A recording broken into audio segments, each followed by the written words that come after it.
Hey guys, Adam here from DirectionTrader.com. Let's do today's mid-morning looking forward video. It's about 9:05 here on the West Coast, 11 o'clock basically Central. And let's take a look at some of these stock index futures.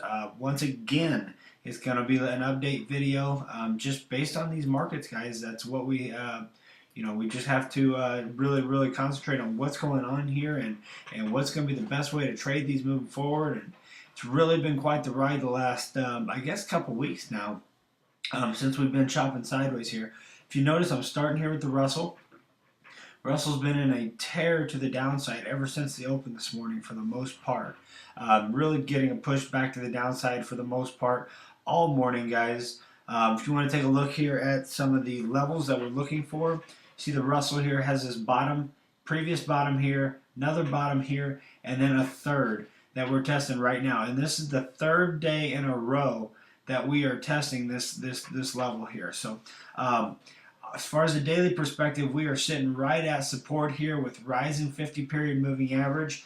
What are we going to do moving forward? Is this market going to grab another rally this afternoon? As you've seen here the last 2 days, we've had a rally here into the close, to kind of to speak of, afternoon little rally here. Are we going to have another one of them and then be right back to where we were going into today's session? We might.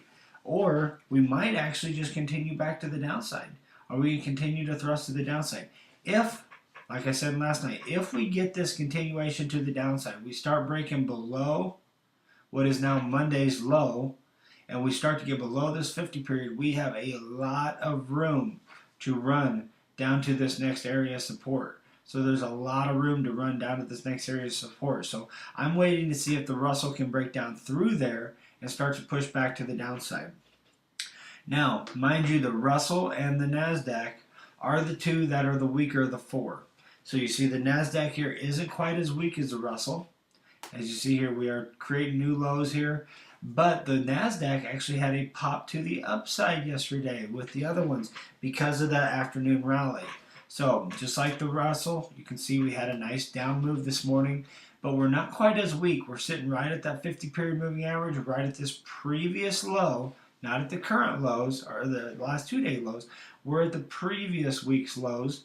So technically, the Nasdaq is holding a little bit stronger today than the Russell is. So that downside opportunity is going to have to come further down here on the Nasdaq in order to get its thing to sell off here. So we could see a little pop here. Let's go and take a look at the S&P and the Dow. Let's start with the Dow. The Dow, we know, has been the stronger one of the four. As you see here, the 8 period, the 21 period, the 50 period, everything is still pushing to the upside, and we're maintaining above them price levels. We've not been able to sell off. So if we do get this afternoon rally, the Dow is going to come up and retest these highs here, just as easy as it can go ahead and sell off. So if we can start to see a pop here, a rally into the close here today, we're going to have another good upside opportunity. And look here at the S&P. S&P, like I said, S&P and the Dow are the stronger ones. As you see, it's above its moving averages here, holding strong.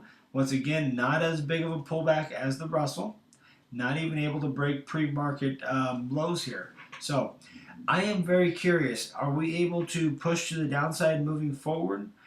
Is the Russell going to drag these other instruments to the downside? That is likely. That could happen. But right now, I will sit on my hands. I want to see if we're going to start to push higher. We're going to get this momentum into the close. I'm going to look for upside opportunities the rest of the day. If we don't get this rally, I'm going to go over to the Russell because the Russell is the weakest market. And I want to, if we're going to sell off, I don't want to sell the S&P because there's a lot of support in there. I want to sell the Russell because the Russell has no support once we break through Monday's low. We have a long ways to go down to support. So if we do continue to sell off, I'm going to look at the Russell short.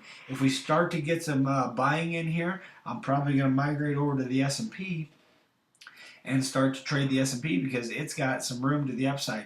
We are going to bump our head here on resistance, but nonetheless, it is the stronger of the two between the Russell and the S&P. So those are my two favorite to trade between the four. So I hope this helps, guys. Basically, to wrap this up, if we continue to sell off, we get below Monday's low on the Russell, that's where I'm going to start shorting.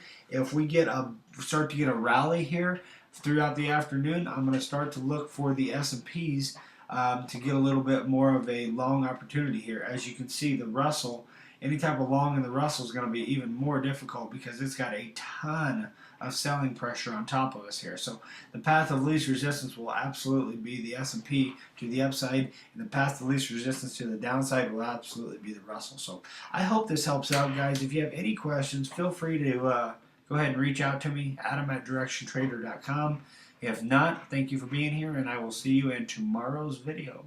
Have a good afternoon, guys.